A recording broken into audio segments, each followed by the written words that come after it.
Boa noite a todos. Então, a aula de hoje, nós vamos aprender como ocorre o adensamento, né, ou o recalque de um prédio, de um terreno. Né. O adensamento ou o recalque de um solo ocorre quando há expulsão das águas, né, de águas e vazios, causando a diminuição do volume do solo.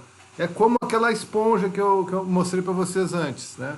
A gente comprime ela, então sai água fora e ela diminui de volume, né? De tamanho, né? Por quê? Porque a expulsão da água, né? Dos vazios também, né? Isso a gente chama de adensamento ou recalque do solo. Então, a água que está no meio dos vazios das partículas de solo são por causa da tensão externa, né, uma carga externa faz com que ela seja comprimida e expulsa essa água, diminua de volume, de tamanho, né? Então a gente vai usar a teoria do Terzaghi.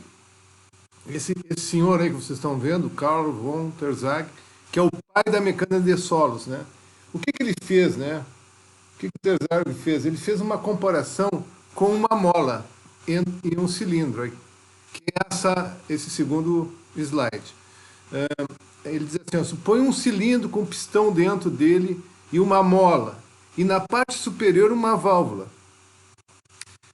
Se o cilindro estiver cheio de água e a válvula fechada, se tu aplicar uma força nada acontece. Mas ao longo do tempo, a água vai saindo aos pouquinhos pela esse orifício aí, ó, por essa válvula.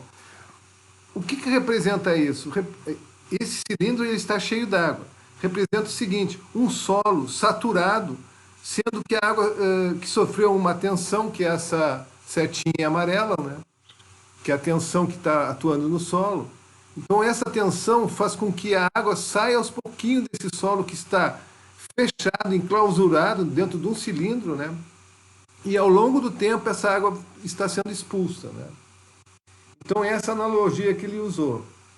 Então ele diz o seguinte, o modo de deformação desse solo depende diretamente de sua permeabilidade. Baixa permeabilidade, menos deformação. Aqui, ó, nós vemos nesse terceiro slide, sem o cilindro. O que representa isso? Representa um solo arenoso.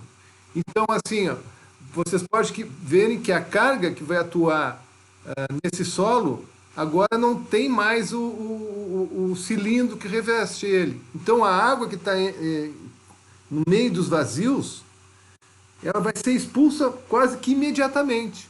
Por quê? Porque não está enclausurado, né? Então, quando eu sofro a tensão nesse solo, o solo vai se deformar praticamente que imediato, né? Então, repetindo, a mola dentro desse cilindro com água representa um solo saturado. E o pequeno orifício é por onde a água sai ao longo dos anos. Com baixa permeabilidade, pois os seus vazios, em grande parte, são preenchidos de água. Exemplo, solo argiloso saturado. Nas areias, né, que seria esse caso aqui, os vazios, né, isso é, a distância entre um grão e outro forma um grande espaço, né, são maiores. E esse solo, quando submetido à tensão, a água escorre muito rápido. Aqui temos a torre de Pisa, né? Vou voltar novamente aqui para o anterior, né? Então, repetindo, a mola dentro do cilindro, pouco espaço, né, para a água sair. Vai sair ao longo do tempo pela válvula. E aqui, sem o cilindro na volta, a água sai praticamente que imediatamente. Solos arenosos. A torre de Pisa é um exemplo claro do que aconteceu. O que aconteceu lá com ela? Ela teve um recalque diferencial. O que é o recalque diferencial? Isso é uma ponta, as fundações, uma parte ficou mais alta que a outra, né? Ou mais baixa, correto, né? Mais baixa que a outra. Então, houve um recalque diferencial. por que houve um recálculo diferencial? Porque houve um acréscimo de tensões no solo, né? Que esse solo possuía muitos vazios, né? Então ali, ó, esse outro slide, onde aparece areia argilosa, depois uma areia pura, mas muito porosa, e argila marinha. Então a torre parece cortada aqui, né?